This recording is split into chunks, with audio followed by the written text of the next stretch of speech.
whātu le nei asa whareile se whapoponga o tala mai Australia at a Radio Samoa. O sa ulua I whataita inga le rarolangi atoa le a whaia I Queensilani, o lo wha moe moe le a mawai se whesoswani mō tangata, mō se wala au o le kānesa o le whai ai, e whesoswani ai tangata te te atu se tasi o I tu ai ngā kānesa o pito ngonga, kānesa o le susu. O le usu e ua whaidua mai le 9 News o lātou iloa o le tuu whaatasia o le immunotherapy o se tasi o I tu ai ngā tongwhitinga e whaonga ai le immune system o le tangata le au fiai sela o le tino matotonga e pui ai le tangata mai lea a fiai ni whaamai. E whai whaatasi ma le whala au e ngō le Paxlovid e whesosoani le toe whaalelei au sela o le tino o le tangata ma whesosoani ai le te te atu I ngase o noa a fiai. Sau noa se sui ma le vaenga su e le Queensland Institute of Medical Research o Professor Sudha Rao o le whala au sau ni ai se wha moe mo tangata a whiere kānesa o le susu e ingoa o le metastatic triple negative o se tasi leo I tu e ngā kānesa o onga o ta ua e mātele ina a whia I tamaita I talavou.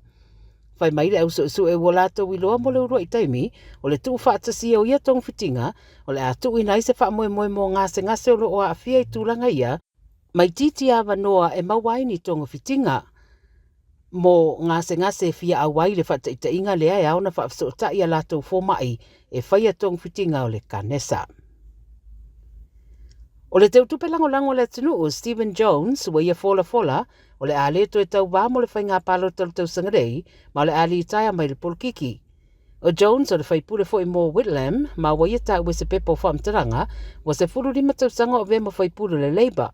E leo iei se mafua anga o wha ilua mo lana wha mabaenga, leo ua whaia e toi titi toi wha awau le palemene mo le lua fe lua sifuru lima.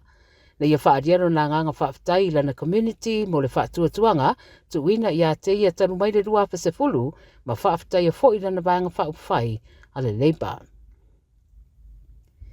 E iei wha maunga wa maua le 9 News wailo ai, e valu se fulu valu I tu lana wha atari ai ngase le Emergency Department, o se whale mai I sini e maise o tūranga le saunga le mūsa whea ngai ma ona tangata whaingan wenga. O loo liputia le ala taiwa o wha maunga o liki mai le whale mai Westmead, wailo ai o se tangata e a fia ngase le mawhauwhau, na wha atani mo le valu se fulu valu I tūra mo se tonga whiti ato ai, ma isi ngase sa iaila mtianga tau le mawhauwhau ma le pule le soifua, na umi fo I se teimi o te tali mo tonga whitinga. Wai mai le ripoti o tua ia le whainga māloa New South Wales I lea tūlanga, mai umi se taimi sa tala noi nai, o le whaamtalanga lea mai le tausi soifua e whea ngai ngase ia o Nick Housen. O lo ta ua le ripoti na tau mawhai se tasi ngase o so whai se fōma I se naifi se turou, I le mai au le taimi umi na whaatari ai mo se tonga whiti I le whale mai la balea Westmead. E lei se tasi na a fia I lea mata upu ala whaamtalanga lau whainga renga, o loo liputia ua whewhewe whaamatala ia tūlanga, mai le itu ina ne fo isa lātou whaatananga I le 9 News e whaailoa I atana pu eina le teimi lea se ia vanga nā le teimi nei.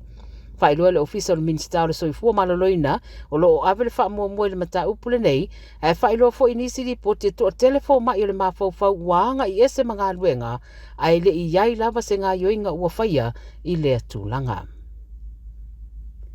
Wasau no le Premier o Queensilani o David Crisafulli o le a whaatino ngā yoinga talawhea ngai e whaalele iai le au nanga le stete I le puipuinga mō whanau I le mai o le whaalawlawe na umai leo lo le tene titi e malu tausanga o Elizabeth Strauss. E se fulu whaasui o se kulupu whaale lotu e au fiema mātua o le tene titi, wha maonia le vasa neile solo tūra whono le whasioti tangata pai malea, whai mai a fia le tene titi le mai suka mamaliwa ia I Januari le lua felua sfulua ina wawe esela na insulin mai lona ainga I Toowoomba. Whai mai le Premier o le mata upu le wangungulu I le stete, ma o loo mauma I le stete ia whaia ni suinga I le system. O le toa se fulu wha uma o loo au fia le mata upu le nei, o le alawina o lātou unga le whaamsinonga I le masina fau.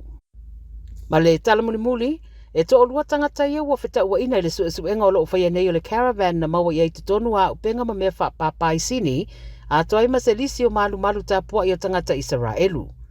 Wa whailoi ripoti le ABC le so ata wailua ai le temina o so whaia I leo, le whale o le to o lua le Liverpool, I le mai au le lua aso talua na maua lea caravan I Douro. Wa ta ua o Tammy Ferrugia ma Scott Marshall I ngoa o le to o lua lea wa moria nei le mata upu, ma lo tau fia leo I nisi fo I mata upu e se mai. Whairoi reporti le tamaitai lea mai Liverpool sa tua ia fo i le au fia i se kulupu na o lātou spray ma whaia ni tustusinga whaasanga i tangata Israelu i nisi o fale i Wulara i sini le aso se fulutasi o te sema na susunu ina i fo i maseta vale. O lo o wha au wau le suenga i le nei mata upu. Au talana le radio sa mo le nei asfareile manuia le wha i unga le vai aso.